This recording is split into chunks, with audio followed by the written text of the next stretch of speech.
à tous, ravi de vous retrouver pour une nouvelle pause de discussion. Et aujourd'hui, j'accueille Rana Kılıç, qui est créatrice de contenu sur les réseaux sociaux. Bonjour Rana. Bonjour Ferhat, Tout d'abord, merci d'être venue. avec plaisir. Est-ce que tu sais te présenter et nous dire qui est Rana Kılıç? Oui, moi je suis, j'ai 31 ans, je suis de Chorat. J'ai la double nationalité, donc belgo-turque, et je suis infirmière de formation diplômée d'un master en santé publique, et à la fois je suis créatrice de contenu sur les réseaux sociaux et réalisatrice de documentaires. Tu l'as dit, tu es infirmière en santé publique. Qu'est-ce qui t'a donné envie de passer de ton parcours de santé publique à la création de contenu? En fait, il faut savoir que bien avant déjà que j'entame ma formation en santé publique et dans les soins, j'ai toujours voulu faire des vidéos sur les réseaux. Déjà, il y a plus de 10 ans, en fait, j'avais demandé à deux amies turques, je les avais invitées à la maison et j'avais dit, tiens, venez les filles, on va se lancer sur YouTube. Donc, j'ai toujours la feuille avec mes idées de vidéos et mon nom, enfin, j'avais Renipang et d'autres noms de pseudo. Et donc, les filles, elles ne voulaient pas parce que c'était s'afficher sur les réseaux. Et une fois qu'on s'affiche, en fait, ça ne nous appartient plus finalement la vidéo ou ce qu'on poste. Et donc, moi, j'étais aussi à la fois timide et réservée à ce moment-là. J'habite à Chara, donc il y a aussi l'effet communauté qui faisait que j'étais pas trop à l'aise. J'avais peur aussi un peu des regards des autres, de ce qu'on allait dire en fait. Voilà, il n'y a pas photo. Et donc après, franchement, suite à des événements de vie personnelle et professionnelle, je me suis dit, le ridicule, ça tue pas. Il y a d'autres choses qui tuent dans la vie. Je me suis dit, autant se lancer. Donc il y a 2 ans, le 21 mai 2024, je me suis dit, let's go. Je me lance en fait, je m'en fous. Je vais le faire maintenant. Si je le fais pas maintenant, je vais jamais le faire en fait. Donc je me suis vraiment dit ça. Et donc il n'y a pas vraiment de lien direct avec la santé publique et le domaine des soins. C'est juste que c'est quelque chose qui était déjà en moi. Moi, j'ai grandi avec Squeezie, Cyprien, etc. Ça m'a toujours. Je sais pas, je trouve que quand je me sens derrière la caméra, je me sens plus moi-même que quand limite je suis avec des gens. Enfin, je sais pas, c'est bizarre, mais c'est un fait, c'est vrai. Et donc, du coup, c'est vrai que. Et maintenant, j'ai pas peur, je m'en fous de ce qu'on dit, je me suis lancée, quoi. Tu as dit Runipang, c'est ton pseudo. D'où est-ce que ça vient? Renipang, en fait, ça a deux explications. Donc, c'est scindé en deux parties. Reni, c'est courir en anglais, en fait. Ça veut dire que la vie, c'est une course lente, modérée, rapide, au rythme de chacun, sous l'aile de chacun. On est chacun responsable du rythme qu'on veut prendre dans la vie, en fait. Voilà, c'est ça. Et Pang, ça fait référence au jeu ping-pong. Dans la vie, on donne et on reçoit, en fait. Et donc, moi, j'ai besoin de donner pour les autres, pour recevoir, quoi. Voilà, ça veut dire ça. Tes vidéos parlent beaucoup de la double culture belge et turque. Est-ce que c'est une façon pour toi de répondre à une quête identitaire personnelle? En fait, cette question, elle me fait rire parce que j'ai limite envie de te répondre avec une question. Ça se voit tant que ça qu'il y a une recherche de quête identitaire. En fait, franchement, oui, parce que moi, j'ai beaucoup souffert de la double culture. J'ai été totalement en crise identitaire, en fait, quand j'étais ado, même à l'âge adulte, en fait. J'avais un peu cette sensation d'être entre deux mondes, deux chaises, deux codes différents, deux générations, enfin, oui, des codes différents, en fait. À la maison, c'était comme ça, et à l'extérieur, c'était comme ça, quoi. Enfin, la culture turque à la maison et la culture belge. Et vraiment, par moment, j'avais l'impression d'avoir une double vie, quoi. C'est super bizarre.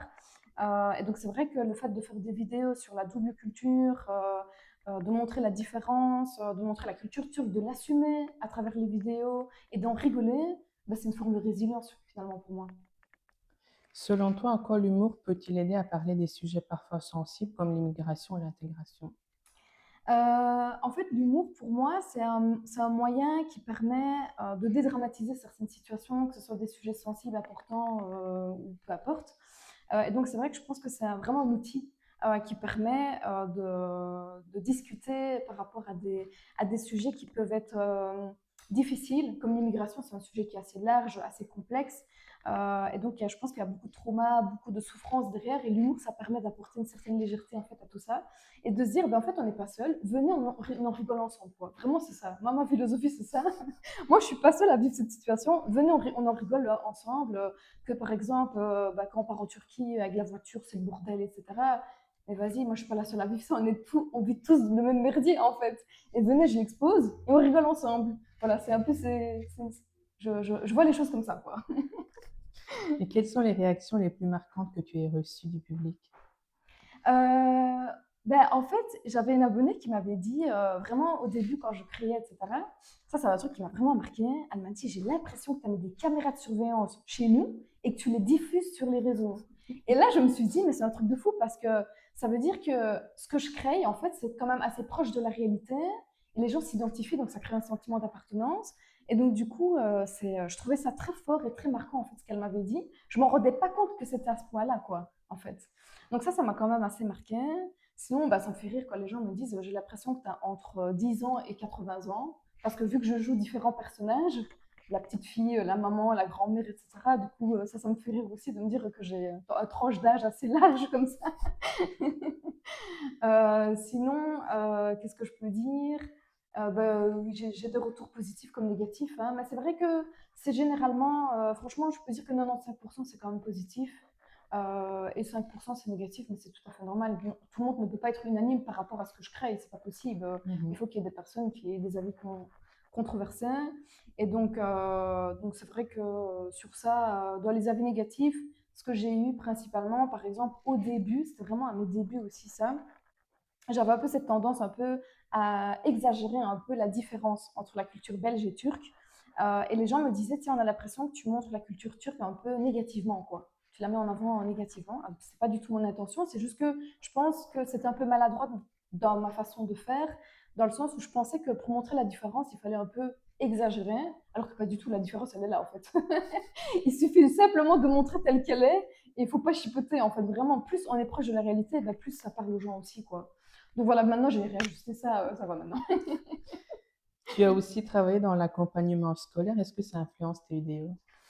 L'accompagnement scolaire, en fait, ça influence pas directement mes vidéos parce que, enfin, ça influence pas directement, mais ce qui influence, je dirais que c'est peut-être que le fait de travailler avec des jeunes, etc., à l'école de Zouave, ça me permet d'être familier avec le code, le langage des jeunes, en fait, actuels, et de savoir, bah, de suivre peut-être les trends actuels sur TikTok, etc., et d'avoir une certaine proximité, en fait, avec les jeunes et de les toucher directement, en fait, dans ce que je crée, parce qu'eux, ils grandissent finalement avec les réseaux, bah, directement, il y a un lien qui se fait.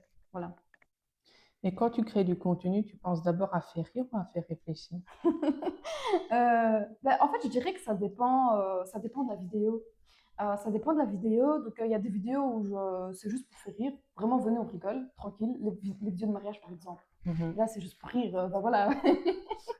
Après, c'est vrai qu'il y a certaines vidéos, bah, c'est pour faire réfléchir, notamment la collaboration que j'ai faite avec une ONG humanitaire pour récolter des dons pour la Palestine, etc. Bah, là, ça fait réfléchir et en même temps, bah, c'est c'est motiver des personnes aussi à se mobiliser par rapport à ça.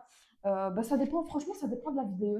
C'est soit de faire rire, et faire réfléchir, ou faire réfléchir ou ensuite faire rire. Enfin, ça dépend. Et quelles sont les difficultés que tu rencontres en tant que créatrice de contenu indépendant? Les difficultés, en fait, il y en a plusieurs, je dirais. Il faut qu'il y ait une certaine régularité en fait dans ce qu'on crée. On ne peut pas créer une fois puis se dire c'est bon, c'est fini. Non, non, en fait, il faut une certaine régularité. Je sais pas, moi, par exemple, 3-4 posts par semaine. Ça, c'est important parce que les gens nous suivent bah, pour le divertissement qu'on crée sur les réseaux. Donc, c'est important. Et puis, bah, c'est aussi se mettre en cadre à chaque fois. Créer du contenu, c'est quand même, enfin, voilà, c'est quand même un travail maintenant, c'est considéré comme un métier. Et donc, du coup, bah, voilà, il y a tout un truc, des étapes à respecter pour que ça soit juste. Et donc, c'est vrai que des fois, c'est un peu compliqué. Et puis, des fois, on n'est juste pas bien, en fait. On ne peut pas faire semblant de derrière la caméra, c'est compliqué, en fait. Enfin, parce que j'imite des personnages, etc. Et donc, faire semblant, bah, des fois, c'est compliqué, que ce soit en story, etc. Donc, ça, c'est un truc, c'est quand même difficile, quand même, je trouve. Parce qu'il faut quand même être actif, mais en même temps, s'il y a un truc, un événement négatif qui se passe, bah, voilà, c'est un peu compliqué. Mais voilà, ça fait partie du jeu et je pense que les gens nous suivent aussi justement parce que bah, ça fait partie de la vie en fait, des événements positifs, négatifs. Voilà. Je pense qu'il faut aussi en parler quand ça va pas à ce moment-là. Mais voilà, c'est pas toujours facile. Sinon, au début, les critiques, au début, c'est vrai que l'engouement qu'il y a eu au début, j'avais un peu du mal, sincèrement, parce que ça a pris d'un coup et donc du coup, je m'attendais pas. Moi, je vois plein de commentaires, etc. Je savais pas comment réagir avec les gens en fait. C'était un peu bizarre. Ça me stressait quand même beaucoup. Et puis au début, les stats aussi me stressaient. Sincèrement, ça me stressait. Maintenant, je m'en fous. Franchement, maintenant, je m'en fous. Mais c'est vrai qu'au début, les stats, ah, ça a marché, ça n'a pas marché. On se crée une pression soi-même, en fait, en se disant, faut que ça marche, quoi. Mhm. Alors qu'en fait, non, il faut d'abord le faire pour soi-même et puis on le fait pour les autres, quoi. Enfin, moi, je le vois comme ça. Et puis, qu'est-ce que je peux dire sinon et puis, ben, c'est compliqué d'en vivre aussi hein, en Belgique, en créatrice de contenu. Je pense qu'il n'y en a pas beaucoup, énormément, qui en vivent vraiment à temps plein. Moi, je n'en vis pas, c'est plus une passion. Enfin voilà, j'ai peut-être fait quelques collaborations, mais je n'en vis pas. Récemment, tu as réalisé un documentaire qui s'appelle L'écho de Cherat. Qu'est-ce que c'est? Comment est née l'idée?